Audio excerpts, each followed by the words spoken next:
This will be a day long remembered. Now I am the master. Welcome to another episode of Legends and Theories. And welcome to my review of Star Wars The New Jedi Order Edge of Victory 2 Rebirth. This one is covering a lot in this novel because I believe there was 5 different stories going on that really don't interact at all. And that's going to make things like 10 times harder in the Star by Star one that I have to do next, which is 600 pages long and is involving just as many plot lines. So, although I did fully read this, it's been a few weeks since I have finished it, and so I don't get it confused with the events of Star by Star, which is the next one that I'm about a third of the way through. I am going to be checking the Wikipedia page occasionally while doing this to make sure I am not just, going over it. I'm just looking at the brief summary because, yeah, it's just, a lot to happen in this. And unlike all the other ones in this series, where they all converge at one point, these actually all go in different directions, which is something I really appreciated. And of all of them, I think I enjoyed this one the most so far. It's just there's so much that happened, and I'm already reading one again where so much is happening again. I just need to be able to make sure I'm not accidentally talking about the next novel when doing this, since I'm reading all these back to back. So let's go into this one. And going into the first and ultimately most important story for the Star Wars Legends as a whole in this is the one between Luke and Mara Jade. This has some shadows of what would happen later on in the Fate of the Jedi series where Luke Skywalker has a warrant out for his arrest. Although in this one he does avoid it and is able to escape from Coruscant before the Chief of State, in this case Boris Sphalia, gets him arrested and was more used as a scare tactic to get the Jedi away. But with this, we get to see the end of Mara's pregnancy, the birth of Ben Skywalker, and her ultimately overcoming the illness that she was infected with a little bit before the start of this series. And yeah, honestly, it was a really nice story. They don't cut to them as much, but still is really interesting. You get to see nice moments between the two of them and them kind of thinking of their future.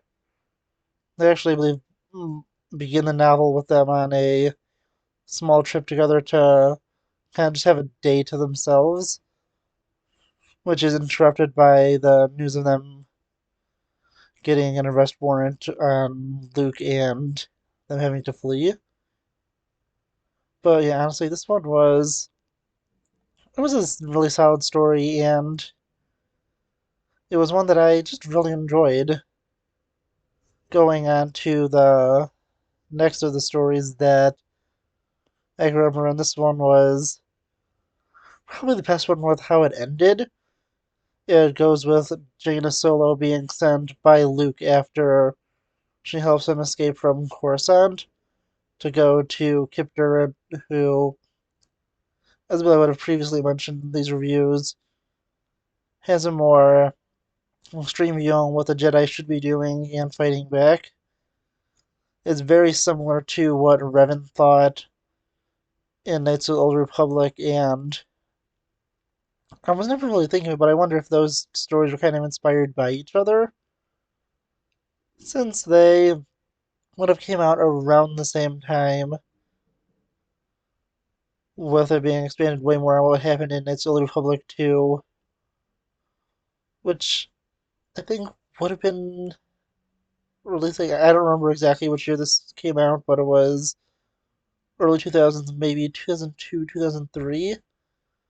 I think that's around the times that Knights of the Republic games were coming out, so no quote me exactly because I was too young to really be able to know this at the time.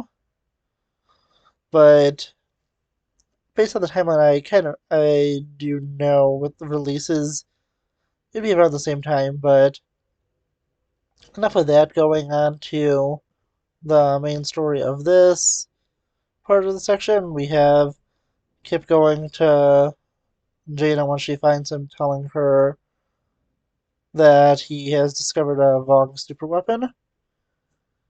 And this concerns Jaina, who goes to her contacts in Rogue Squadron to be able to authorize a strike.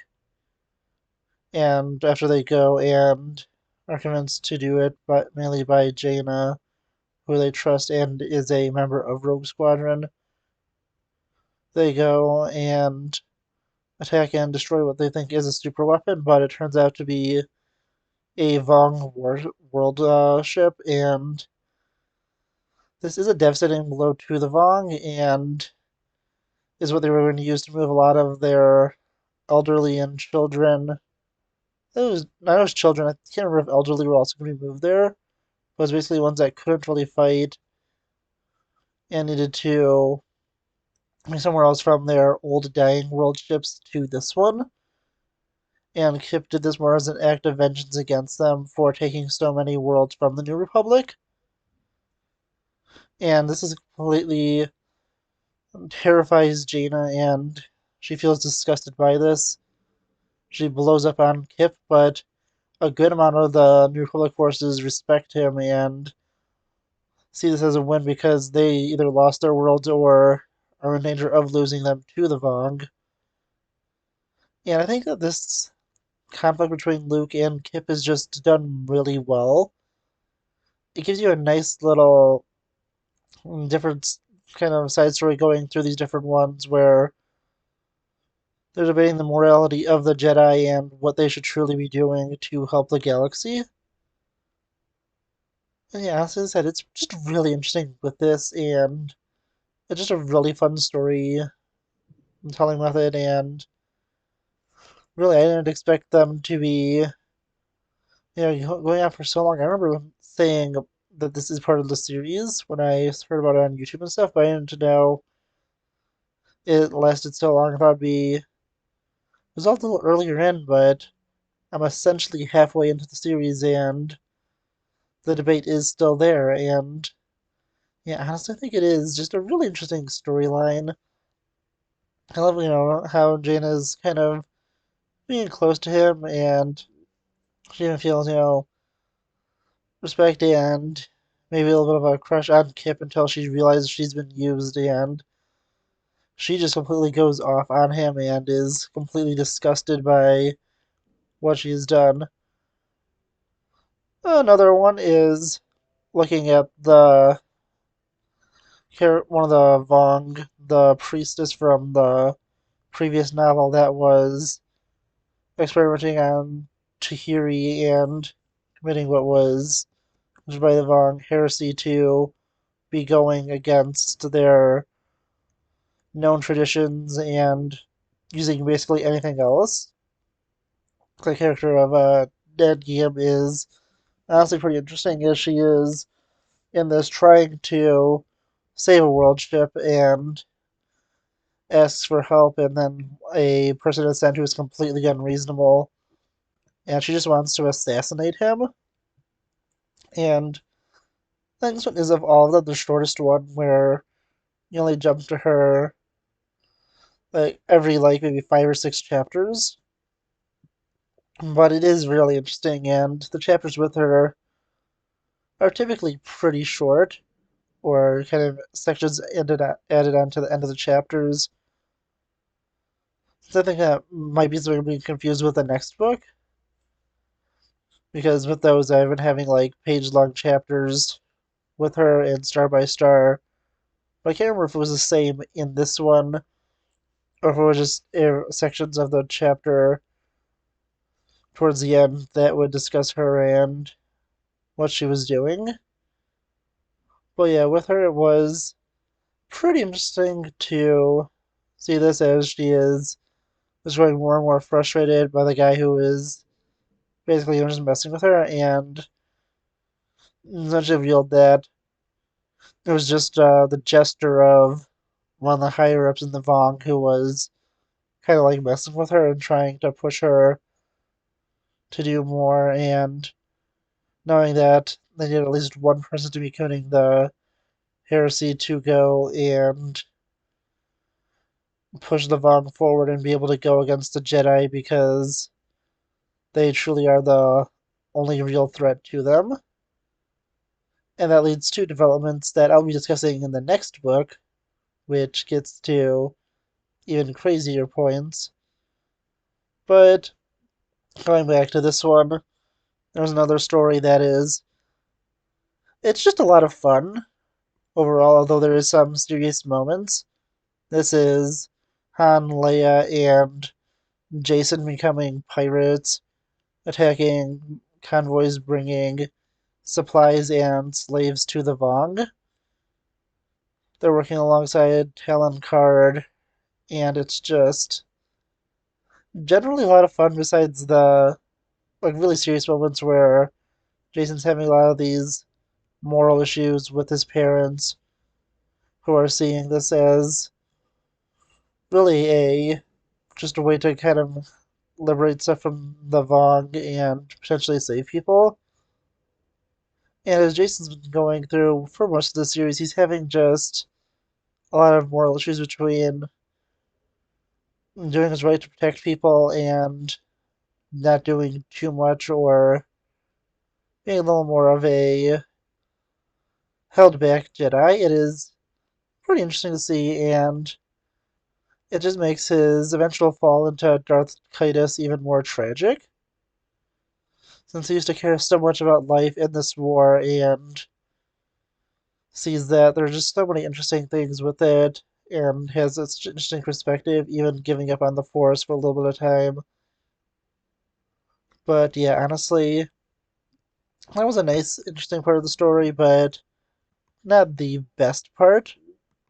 And then there was another one where this is some of the biggest stuff that sees Anakin, Tahiri, and Cornhorn going on a supply run, which eventually leads to them saving one of the worlds of the Vong invasion.